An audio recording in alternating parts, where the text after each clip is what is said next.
And without any delay, let me begin this conversation. Who suppressed the Indic view is the title of our debate. And we are speaking on a day when India is marking Lachit Day.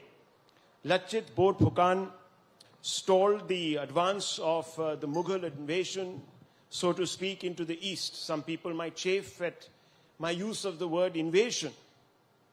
But nonetheless, some of the advertisements celebrating or marking Lachit Day very candidly refer to it as an invasion. So I'm only taking the liberty of quoting that particular word.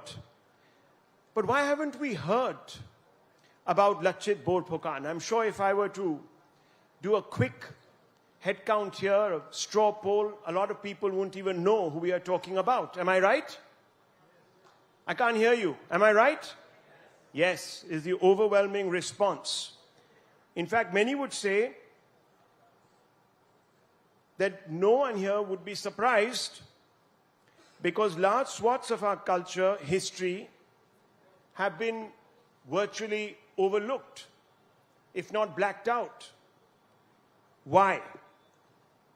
Was this deliberate? If so, who is to blame and why? And let me begin with Dr. Vikram Sampath and throw this question to you.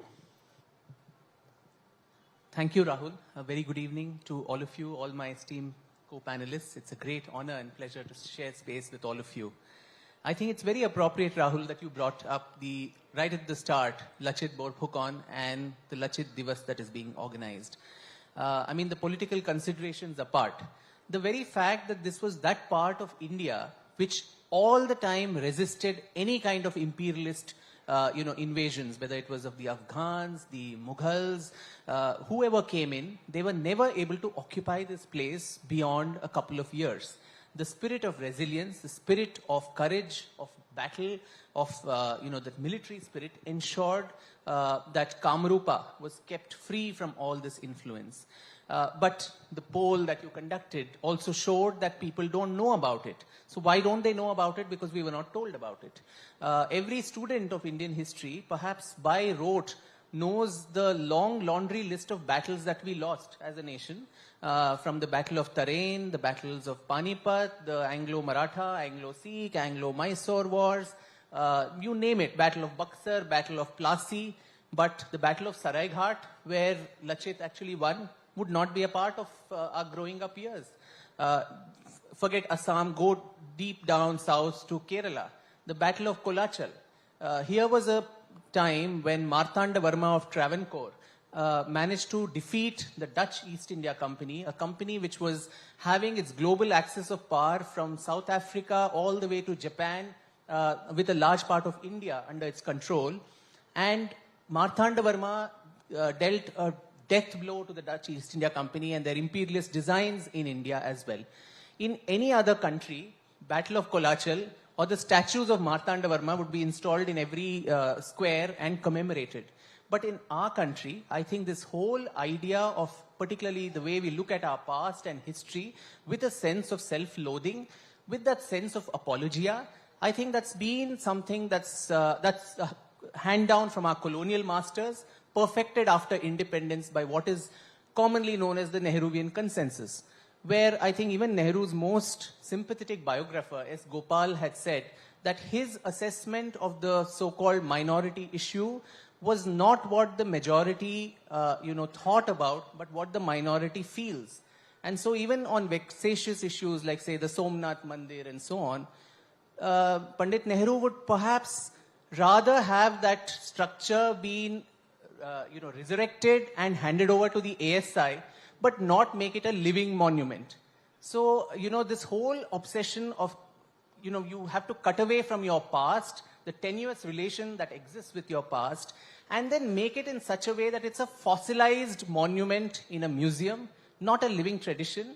that sadly has been the bane of at least Indian historiography. I know this session is not only about history, but different aspects of what that Indic view is. But history, I think, informs and instructs a large part of that view.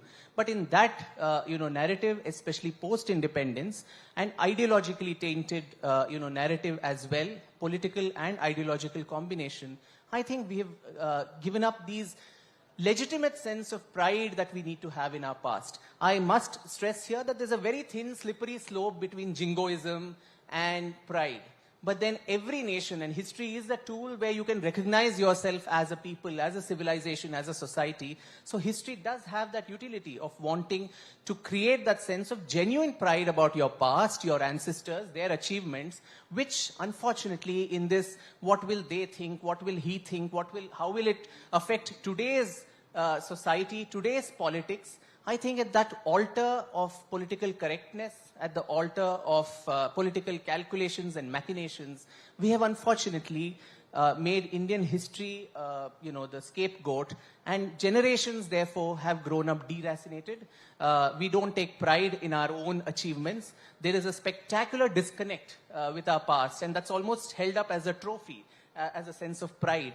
A complete erasure of the Indic achievements in various fields, be it philosophy, sciences, medicine, mathematics, architecture, you name it. Why does all of this not form part of our growing up years, our education? What is that unique Indic or Indian Bharatiya perspective which our children are never learning? Why are we so besotted by the Western model? Well, you've identified who should actually carry the blame, and you seem to suggest it's the Nehruvian consensus.